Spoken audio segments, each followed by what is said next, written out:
Ben Türkmenistan'da Lebap velayetinde doğuldum. Lebap velayetinde göbek bağım kesildi, göbek kanım döküldü dediler bizlerde. Özümü bildim bileli 35 yaşında 36'ya gidiyordum ben. Özümü bildim bileli şu bizlere ayrımcılık edenlere, şu dakazat etme, yırtınma nemesin demem. Ben Türkmen, menem Türkmen, menem Türkmen dem. Videolarımın hemmesine karasanızlar, ben tek bir zat için uğraş edemem. Ben Türkmen, menem Türkmen dem. 35 yıldan beri şu ayrımcılığa maruz kalamam. Bizlerin özümüzün Türkmen dilimiz şu. Özümüzün şivesi bilen gepleşemen. Marının özünün Türkmen dili şivesi var. Ahalın özünün Türkmen dili şivesi var. Balkanın, Daşoğuz'un özünün Türkmen dili şivesi var. Ben Lebabımın Türkmen dili şivesi bilen gepleşemen.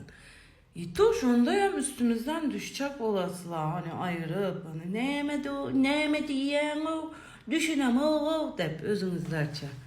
Siler düşünmüşler. No Türkmenistan'da ben Aşkabat'ta olsun, Çarşı'da olsun hemme edaraya gidenimde yine şu Türkmen dilim bilen gepleşip derdimi düşündüremem. No kim edarada oturanlar bile ait miydi?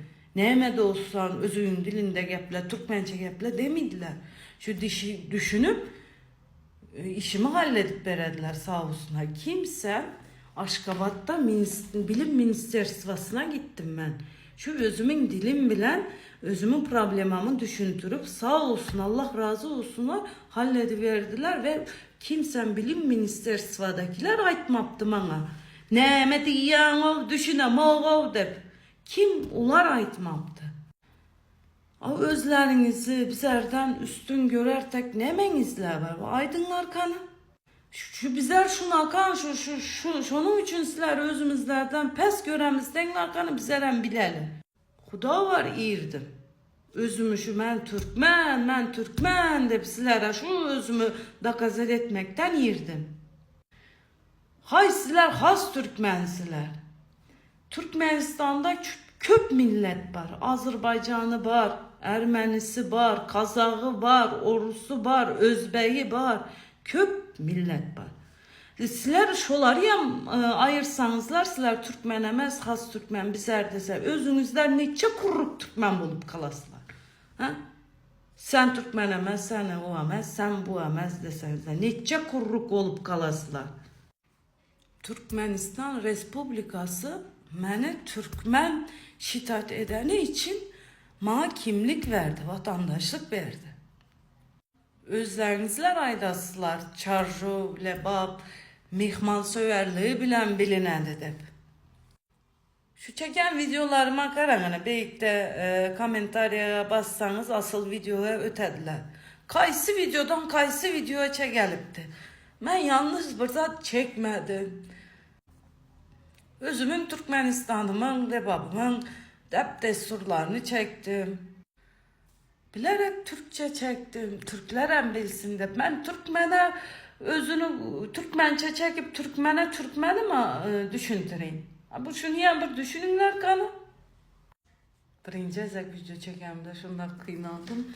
Gözümün yaşını silip son baştan başlayayım. Bu nimani abraşet edim ben demen de. No, bizler hem insanoğlu. Bizlerin hem çustuvalarımız var. Huda var yirdim. Özümüzlere ben Türkmen de dakazet etmeye. Şu bizleri hem aranızlara alınlar. Bizler hem Türkmen de özümüzü yırtınmaktan, dırcaşmaktan. Hay kanıma Özbek kanı hem karışı biledi. Ama ben Türkmenistan'da doğdum. Türkmen pasportum var. Mesela onu Türkmenle oturma. Zaten ben Türkmen. Benim dilime, benim Türkmenliğime koyunlar indi. O da var koyunlar. Ne menizler paylaşıbileniz yoklar bizler bilen. Bizler şu özümüzün nebabımızda doğduk, gözümüzün nebabımızda ketteldik, gözümüzün nebabımızda okadık. Hiç kimin öyüne gidemiz yok, hiç kimin öyüne uğruvalamız yok. TikTok'a girip negatif komentari yazmanı bilesizler. Onda Google'a hem girip dünya sarımlavanyalarda birinciliği alan Türkmenler nerede doğulan bir şunu hem bir araştırınlar. Çoğu da şovuz bilen lebaptan. Türkiye'de birinci aydım yarışma programına O Ses Türkiye'ye beğenç çıktı. Türkmen bulup. Nereden? Çarşıdan. Devlet dünyaca nimede birincilik aldı bokstan. Nereden? Çarşıdan. Enem çıktı. Birinciliği aldı. Nereden? Çarşıdan. Masterchef'te spitsenle enem bayraklı, gerpli futbolka giydi. Ne? Ben Türkmen dedi. Spasiba dinlediğiniz için bolduk. Açacak yap yaman köftesiler yem zat etmeyin. İrgizliyem uşasıları bizlerin özümüzün giyişme vuruşlarımız bilen. Bunu yem bizlerin dilde çektim. Türkler düşünmedi bizlerin dilde. Spasiba dinlediğiniz için.